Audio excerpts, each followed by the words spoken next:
Hi అండి, good morning. అయితే నిన్న అనంతపూర్లో మహాశివోత్సవం అయితే జరిగింది కదండి. సో అక్కడికైతే వెళ్ళాము. అసలు ఎక్స్పెక్ట్ చేయలేదన్నమాట అక్కడికి వెళ్తామని.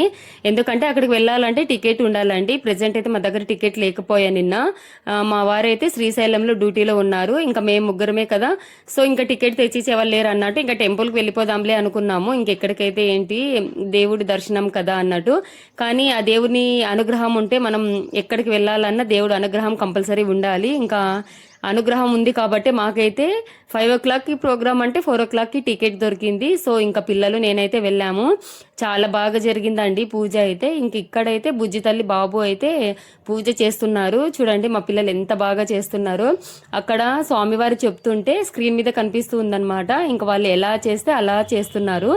అయితే అక్కడ టేబుల్ అంతా అరేంజ్ చేసేసి పూజకు సంబంధించినవన్నీ ఇంకా వాళ్ళే ఇస్తారనమాట. పాలు, పెరుగు, చక్కెర అండ్ పసుపు, కుంకుమ, అక్షింతలు ఇలా అన్ని పూజకి ఏం కావాలో మొత్తం అన్ని ఇస్తారు. ఇంకా మా పిల్లలు కూడా చూడండి ఎంత బాగా చేస్తున్నారు. చూస్తుంటేనే ఎంత హ్యాపీగా అనిపిస్తుందో కదా. ఇంత చిన్న వయసులోనే వీళ్ళకి ఇంత భక్తి ఉండడం నాకు చాలా హ్యాపీగా అనిపిస్తుంది. ఏదైనా మనం నేర్పించే దాన్ని బట్టి ఉంటుందండి. మా పిల్లలైతే పూజ అంటే చాలా ఇంట్రెస్ట్ చూపిస్తారు. టెంపుల్స్కి వెళ్ళడం అంటే ఫస్ట్ ఉంటారు. యాక్చువల్గా 4 o'clock నుంచి 9:30 వరకు అలానే కూర్చొని ఉన్నారనమాట. కానీ పిల్లలు మాత్రం పూజ అయితే చాలా నిష్ఠగా చేశారు. ఇంకా పూజ అంతా కంప్లీట్ అయిపోయిన తర్వాత ఇంకా బయటకైతే వచ్చేసాము. చాలా ట్రాఫిక్ అయితే ఉందండి. ఇంకా ట్రాఫిక్ అంతా దాటుకొని వచ్చేసరికి చాలా టైమే పట్టింది. ఒక తల్లిగా చాలా హ్యాపీగా అనిపించింది నాకైతే. ఎన్నిసార్లు చెప్పినా తక్కువే. ఇంత చిన్న వయసులో అంత నిష్ఠగా పూజ చేయాలంటే చాలా కష్టము.